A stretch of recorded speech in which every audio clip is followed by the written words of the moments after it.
प्रिय भक्तों, आप सभी का हमारे YouTube चैनल भक्ति एक साधना में स्वागत है। प्रेम से बोलिए शनिदेव महाराज की जय हो।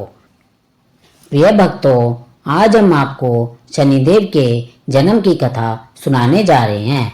किन कठिन परिस्थितियों में शनिदेव का जन्म हुआ और वे न्याय के देवता बने। सुनिए शनिदेव की महान कथा। जो भी इस कथा को ध्यान से पूरा सुनता है, शनिदेव उस पर कुदृष्टि कभी नहीं डालते हैं, बल्कि जीवन भर शनि महाराज उसकी सहायता करते हैं, रोग दोषों से रक्षा करते हैं, उस पर लगे सभी झूठे आरोप नष्ट हो जाते हैं। व्यक्ति को समाज में सम्मान और कीर्ति तुरंत ही प्राप्त हो जाती है। इसलिए शनिदेव की कृपा पाने के लिए आप भी इस कथा को ध्यानपूर्वक अवश्य सुनिए और वीडियो को लाइक जरूर करें। तो चलिए आपको सुनाते हैं शनि महाराज की कथा। प्राचीन काल की बात है। स्वर्ग के आकाश में भगवान सूर्यदेव अपने ऐश धारण तेज और प्रकाश के साथ देदीप्यमान थे। उनका तेज इतना प्रखर था कि देवों और मानवों सबके लिए वे जीवन के स्रोत थे। शनिदेव का विवाह विश्वकर्मा की पुत्री देवी संज्ञा के साथ हुआ था। संज्ञा कोमल स्वभाव की थी और पतिव्रता थी, परंतु सूर्यदेव के तेज को सह पाना उनके लिए दुस्तर होता जा रहा था। सूर्यदेव के प्रकाश और ताप से संध्या दिन प्रतिदिन अधिक व्याकुल रहने लगी। सूर्यदेव अपने तेज में मगन थे, लेकिन संज्ञा मन ही मन बहुत विचलित थी। एक दिन सूर्यदेव ने संज्ञा से स्नेहपूर्वक पूछा, देवी तुम इतनी चिंतित और थकी थकी सी क्यों दिखती हो? संज्ञा में साहस नहीं था कि वह सूर्यदेव से अपनी व्यथा को कह सके, परंतु मन में वह लगातार सोच रही थी कि सूर्य के तेज को कैसे सहन किया जाए या कम किया जाए। समय के साथ संज्ञा ने सूर्यदेव के 3 संतानों को जन्म दिया। संज्ञा के 2 पुत्र और 1 पुत्री हुई। पुत्रों के नाम विभस्त और यमराज थे और पुत्री का नाम यमुना। मातृत्व के बावजूद सूर्य की प्रचंड तपिश उन्हें सताती रही। अतः संज्ञा ने कठिन निर्णय लिया। उन्होंने निश्चय किया कि वे तपस्या द्वारा अपनी शक्ति बढ़ाएगी या ऐसा उपाय निकालेगी कि सूर्यदेव का तेज किसी प्रकार कम हो सके। लेकिन बच्चों को छोड़कर तप करने जाना सरल नहीं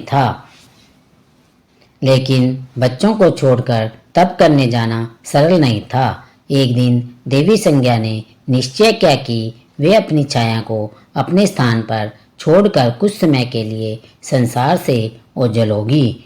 तभी संज्ञा के शरीर से धीरे धीरे एक परछाई प्रकट होने लगी। यह संज्ञा के ही समान स्वरूप वाली स्त्री थी, जिसका नाम संज्ञा ने प्रेम पूर्वक छाया रखा।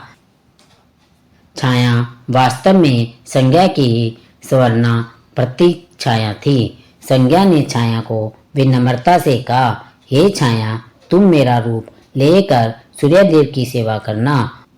तुम ही इनकी माता और मेरी प्रतिनिधि बनकर रहना। छाया ने विनम्रता से सिर झुकाकर उत्तर दिया, आप निश्चिंत रहो देवी, मैं आपके धर्म का पालन करूंगी। परंतु यदि कोई समस्या आई तो संज्ञा ने गंभीर स्वर में कहा, यदि कोई बड़ी विपत्ति हो तो मुझे स्मरण करना, मैं तुरंत उपस्थित हो जाऊंगी। किंतु ध्यान रहे सूर्यदेव को हमारे अंतर की भनक ना लगे।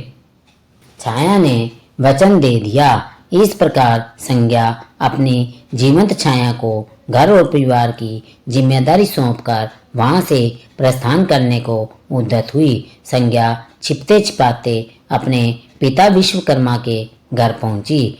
पिता ने अकस्मात बेटी को द्वार पर देखा तो चकित रह गए। विश्वकर्मा ने कड़क आवाज में पूछा, बेटी तुम यहाँ बिना सूचना दिए क्यों आई हो?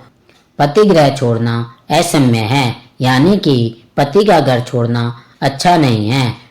व्यथित संज्ञा ने उत्तर दिया, पिताजी, सूर्यदेव के तेज से मैं अत्यंत पीड़ित हूँ। उनकी अनंत प्रताप ज्वाला में मेरा जीवन दूषा हो गया है, यानी कि मेरे जीवन को बहुत कष्ट होता है। मैंने आपकी आज्ञा बिना ही घर छोड़ दिया, यह मेरा अपराध है। किंतु मेरे स्थान पर मेरी छाया मेरे पति और बच्चों की सेवा कर रही है। विश्वकर्मा यह सुनकर क्रोधित हुए। उन्होंने समझाया कि पति को बिना बताए त्यागना और पिता के यहाँ आना धर्म के विरुद्ध है। विश्वकर्मा ने आदेश दिया कि संज्ञा तुरंत अपने पति के पास वापस जाओ। संज्ञा ने पिता की डांट तो सुन ली, पर मन में ठान लिया कि सीधे सूर्य के पास नहीं लौटेगी। उन्होंने निश्चय किया कि पहले अपनी क्षमता बढ़ाने हेतु कठोर तप करेगी, फिर देवी संज्ञा वहां से चुपचाप निकल भागी और उत्तर कुरु के घने जंगलों में जा पहुंची। अपने रूप लावण्य के कारण किसी उपद्रव से बचने हेतु संज्ञा ने वहां एक घोड़ी अश्विनी का रूप धारण कर लिया। घोड़ी के रूप में देवी संज्ञा ने सूर्यदेव के तेज को सौम्य बनाने के उद्देश्य से कठोर तप आरंभ कर दिया। वह घोर तपस्या में लीन हो गई। सूर्योदय से सूर्यास्त तक अनवर ध्यान में, ना दिन में अन्न ग्रहण करना न रात में विश्राम करना। संज्ञा का एकमात्र लक्ष्य था कि उनकी तपोशक्ति से कोई ऐसा समाधान निकले जिससे सूर्यदेव का तेज शीतल हो और उन्हें सहन करने की शक्ति मिले। उधर संज्ञा के महल से अचानक गायब हो जाने पर भी सूर्यदेव को जरा भी आभास नहीं हुआ कि उनकी वास्तविक पत्नी वहां नहीं है। छाया ने बड़ी कुशलता से संज्ञा के स्थान पर स्वयं को डाल लिया था। वह संज्ञा के समान ही बोली चाली और व्यवहार करती, बच्चों की देखभाल करती और सूर्यदेव की सेवा करती। सूर्यदेव प्रसन्नचित्त थे कि संज्ञा अब पूर्व जैसी परेशान नहीं लग रही है। उन्होंने सोचा शायद समय के साथ संज्ञा ने स्वयं को अनुकूल कर लिया है। इस प्रकार छाया के साथ सूर्यदेव का गृहस्थ जीवन सुचारू रूप से चलने लगा। समय बीतने लगा। छाया के छोड़े हुए तीनों बच्चे यम, यमुना और मनु छाया को ही अपनी जननी मानकर स्नेह करने लगे थे। छाया भी उनके प्रति पर्याप्त ममता दिखाती, किंतु हृदय में वह सदा सजग रहती थी कि वह मूल माता नहीं है। सूर्यदेव छाया के साथ वैसे ही व्यवहार करते जैसे पहले संज्ञा के साथ करते थे। छाया मन ही मन देवताओं के देव महादेव शिव की परम भक्त थी। संज्ञा के वचन के अनुसार वह तन मन से सूर्यदेव की सेवा तो करती थी, पर हृदय में भगवान शिव की आराधना प्रतिपल चलती रहती थी। कुछ समय बाद छाया एक दिन अप्रत्याशित रूप से स्वयं को गर्भवती अनुभव करने लगी। सूर्यदेव के तेज से वह गर्भ काफी ऊर्जावान था। छाया ने मन ही मन भगवान शिव को स्मरण किया और निश्चय किया कि वह इस गर्भस्थ शिशु के लिए कठोर तप करेगी ताकि बालक को शिव की कृपा प्राप्त हो और कोई अनिष्ट ना हो। अब छाया प्रतिदिन सूर्यलोक में रहकर भी घोर तप का पालन करने लगी। गर्भवती होने के बावजूद छाया प्रातःकाल सूर्य की पहली किरण के साथ उठती और भगवान शंकर का ध्यान करती। तेजस्वी सूर्य की किरणें सीधे उनके शरीर पर पड़ती, पर छाया उन किरणों की परवाह किए बिना भूमि पर नंगे पैर खड़ी होकर भगवान शिव का नाम जपती रहती। उनका यह कठोर व्रत कई दिनों तक निरंतर चलता रहा। छाया के इस अटल तप और निर्जल व्रत का प्रभाव उसके गर्भ पर भी पड़ा। सूर्यदेव की तीक्ष्ण किरणें सीधी गर्भस्थ शिशु पर पड़ रही थी। ऊपर से माता अन्न जल बिना तपस्यारत थी। इस दुआए साधन के परिणाम स्वरूप गर्भस्थ शिशु का वर्ण धीरे धीरे अंधेरे के समान काला होने लगा, मानो माँ की तपस्या की तपिश और सूर्य की गर्मी ने मिलकर उस बालक को श्याम वर्ण प्रदान कर दिया हो। हालांकि छाया को इसका भान नहीं था। वह तो अपनी साधना में लीन थी और गर्भ की रक्षा वह शिशु की शक्ति के लिए शिव से प्रार्थना कर रही थी। समय आने पर छाया ने एक पुत्र को जन्म दिया। उस नवजात बालक ने जन्म लेते ही जोर की गर्दन दबने के साथ अपनी उपस्थिति दर्ज कराई। यह बालक औरों से भिन्न था। उसका शरीर एकदम श्याम काला था, आंखें तीक्ष्ण थी और मुख पर अजीब सा तेज था। सूर्यदेव को जब समाचार मिला कि पुत्र का जन्म हुआ है तो वे प्रसन्न हुए और उत्सुकता पूर्वक शिशु को देखने आए। जैसे ही सूर्यदेव की दृष्टि बालक पर पड़ी, उनका मुख आश्चर्य और असमंजस से खुला रह गया। यह क्या, इसका रंग इतना काला क्यों है? सूर्यदेव के मुख से अनायास निकला। नवजात शिशु का श्यामवर्ण देखकर सूर्य को आश्चर्य हुआ और तुरंत ही उनके मन में संशय के बालक घिर आए। उन्होंने मन में सोचा कि उनकी तेजस्वी रक्त से नवंश में ऐसा काला बालक कैसे जन्म ले सकता है। पल भर में प्रसन्नता क्रोध में बदल गई। सूर्यदेव की ब्रैकेटी तन गई और आंखें लाल हो गई। छाया उनके मनोभाव समझकर घबरा गई। उन्होंने शांत स्वर में समझाना चाहा, हे देव, बालक का वर्ण संभवतः मेरे कारण श्याम हुआ है। गर्भावस्था में मैंने कठोर तप किया, भोजन भी नहीं किया। शिशु पर शायद उसी का प्रभाव पड़ा है। पर क्रोध में अंधे हो रहे सूर्यदेव पर छाया की बातों का कोई असर नहीं हुआ। सूर्यदेव एक कदम आगे बढ़ाए और गर्जना करते हुए बोले, झूठ मत बोलो, तुम्हें लगता है मैं अज्ञानी हूँ। अवश्य ही यह मेरा पुत्र नहीं है। निश्चिंत ही तुमने मेरे पीठ पीछे कोई छल किया है। सूर्यदेव ने भरी सभा में अपनी पत्नी पर पराये पुरुष से संबंध का घिनौना आरोप लगा दिया।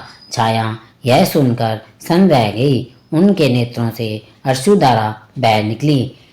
उसने हाथ जोड़कर सूर्यदेव को विश्वास दिलाने की चेष्टा की। स्वामी, ऐसा अनर्थ मत करिए। मैंने सदा आपकी सेवा की है, आपका अनादर कभी नहीं किया। यह बालक आपका ही अंश है। लेकिन सूर्यदेव क्रोध में थे। उन्होंने दासी सेवकों को आदेश दिया, इस स्त्री को और इसके काले बालक को महल से दूर ले जाओ। मैंने इसे अपना मानकर भूल की। सूर्यदेव ने नवजात शिशु को स्वीकारने से इनकार करते हुए छाया को तिरस्कार पूर्वक त्याग दिया। अपने ही पति के मुख से ऐसे कठोर वचन सुनकर छाया को मानो ब्रजपात सा हुआ। उनकी आंखों से आंसू बहने लगे। उधर नवजात शिशु, जिसे अपमान का पूरा आभास तो नहीं था, लेकिन माँ के हृदय विदारक रुदन ने उसे व्याकुल कर दिया। वह भी जोर जोर से रोने लगा। तभी सूर्यदेव ने क्रोधित नजरें उस बच्चे पर डाली। उसकी आंखों में अब भी संदेह और घृणा थी। आश्चर्यजनक रूप से उसी क्षण बालक ने रोना बंद कर दिया और धीरे से अपनी आंखें खोल दी। उस शिशु की कोमल आंखों में अचानक एक भीषण अग्नि सी देवी ज्वाला प्रकट हुई। यह बालक साधारण नहीं था। वह जन्म से ही तपस्वी माता की शक्ति लेकर आया था। उसने ऐपलक अपने पिता सूर्यदेव की ओर घूर कर देखा। जैसे ही शिशु की क्रोधित दृष्टि सूर्यदेव पर पड़ी, सूर्यदेव तीव्र पीड़ा से चिल्ला उठे। उनकी स्वर्णकांत देह मानो कोयले सी काली पड़ने लगी। उस दग्ध दृष्टि का प्रभाव इतना भयानक था कि सूर्यदेव का संपूर्ण शरीर काला पड़ गया और उनका तेज मंद होते होते अंततः बुझ सा गया। चारों ओर अंधकार छा गया, मानो सूर्यास्त के बाद अंधेरी रात उतर आई हो। सूर्यदेव के रथ के घोड़े भी एकदम थम गए। सूर्य का दिव्य रथ आकाश मार्ग में रुक गया। इस अप्रत्याशित घटना से संपूर्ण सृष्टि में हाहाकार मच गया। दिन में भी तमिश्रा अंधकार छा गया। प्राणी भयभीत हो उठे। देवताओं ने चिंतित होकर इधर उधर देखना शुरू किया कि सूर्यदेव को क्या हो गया है। सूर्यदेव अत्यंत व्यथित थे। उनका उज्जवल स्वरूप नष्ट हो चुका था और उनके अश्व आगे बढ़ने को तैयार ना थे। उन्हें तभी अपनी भूल और कठोर शब्दों का आभास हुआ। अंधकार से घिरे सूर्यदेव को अपनी गलती पर ग्लानि होने लगी।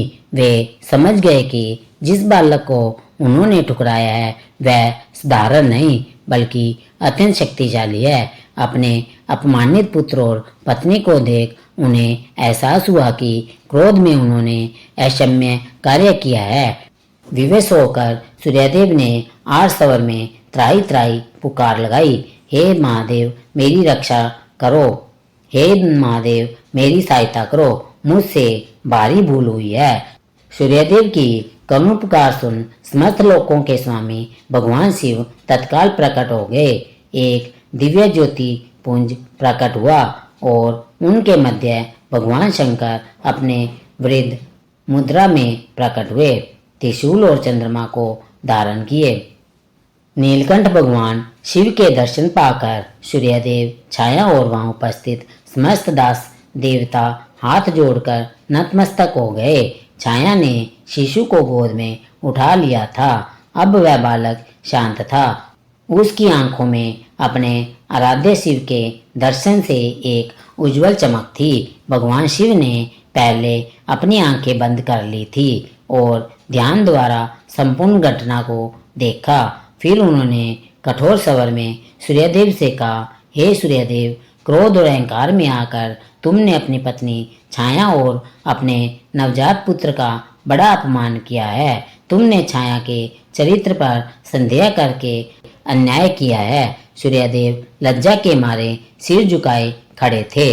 शिवजी ने आगे कहा, यह बालक वास्तव में तुम्हारा ही पुत्र है। इसका वर्ण श्याम इसलिए है क्योंकि गर्भकाल में छाया ने कठोर तप कर मेरी उपासना की और तुम्हारे तेज को बिना किसी संरक्षण के सहा, जिससे बालक का रंग काला हो गया।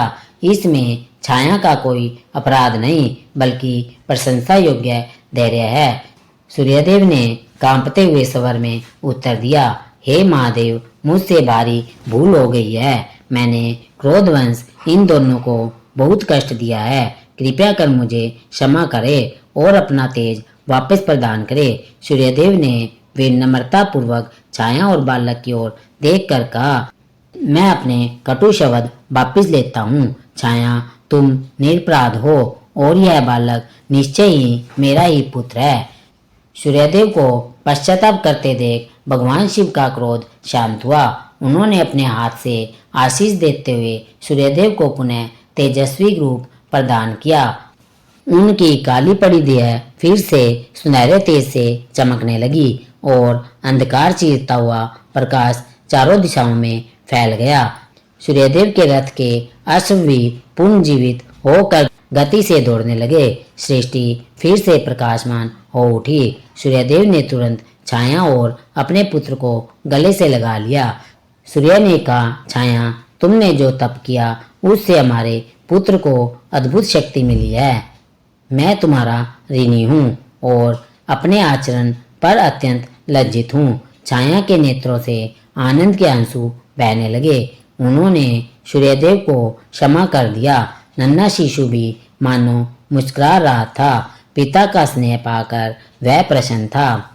शिव ने बालक को आशीर्वाद दिया और कहा, वत्स, तुमने जन्म से ही अन्याय का सामना किया है और तुम में अन्याय का प्रतिकार करने की शक्ति है। अपनी माता की तपस्या के फलस्वरूप तुम में मेरा अंश समाहित है। मैं तुम्हें आशीर्वाद देता हूँ कि तुम लोक में न्याय के देवता के रूप में प्रतिष्ठित होंगे।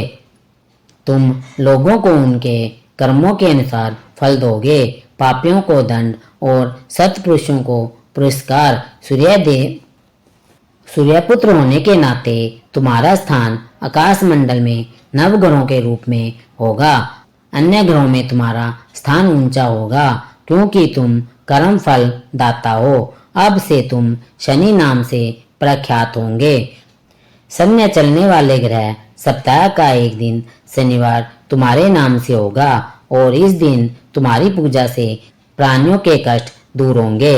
शिव के वचनों ने नवजात श्रेणी को मानो पल भर में युवावस्था का तेज प्रदान कर दिया। सब ने अनुभव किया कि उस बालक के रूप में एक महान शक्तिशाली देवता प्रतिष्ठित हो रहा है। छाया ने शिव जी को हृदय से प्रणाम किया और बोली, प्रभु आपके अनुग्रह से ही मेरे पुत्र को मान मिला है, मेरी तपस्या सफल हुई। सूर्यदेव ने भी शिव की स्तुति की। शिव जी ने प्रसन्न होकर अंतर्ध्यान होने से पूर्व कहा, याद रहे शनिदेव प्रजा को उनके कर्मों का न्यायपूर्ण फल प्रदान करेंगे।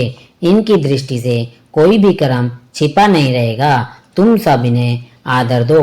वहां पर उपस्थित जनों ने जय शनिदेव, जय सूर्यदेव और हर हर महादेव का उद्घोष किया। शिव जी अंतर्ध्यान हो गए। इस प्रकार छाया के तप से उत्पन्न श्यामवन बालक शनि को भगवान शिव के आशीर्वाद से नवग्रहों में प्रमुख स्थान मिला और वे जगत के कर्म फलदाता न्याय के देवता बने।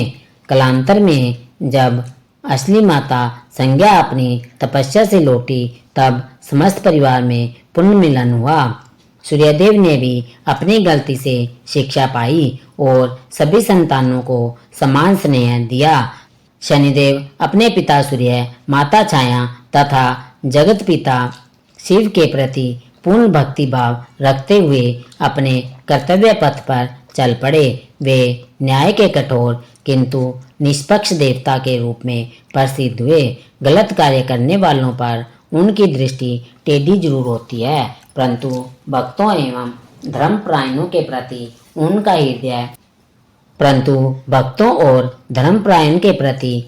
हृदय दयालु है। आज भी हिंदू धर्म में शनिदेव को ऐसा ग्रह माना जाता है जो प्रत्येक प्राणी को उनके कर्मों का उचित फल देता है। शनिदेव की कथा हमें सिखाती है कि तप, धैर्य और भक्ति से प्राप्त शक्ति से अन्याय का अंत संभव है और ईश्वर के न्याय में प्रत्येक कर्म का फल अवश्य मिलता है। तो भक्तों, उम्मीद है आपको शनिदेव की यह कथा पसंद आई होगी। वीडियो को लाइक जरूर करें और कमेंट में जय शनिदेव अवश्य लिखें। साथ ही वीडियो को परिवार के साथ शेयर करें और हमारे चैनल को सब्सक्राइब करें। आप सभी का धन्यवाद। शनिदेव महाराज की जय हो, जय हो, जय हो।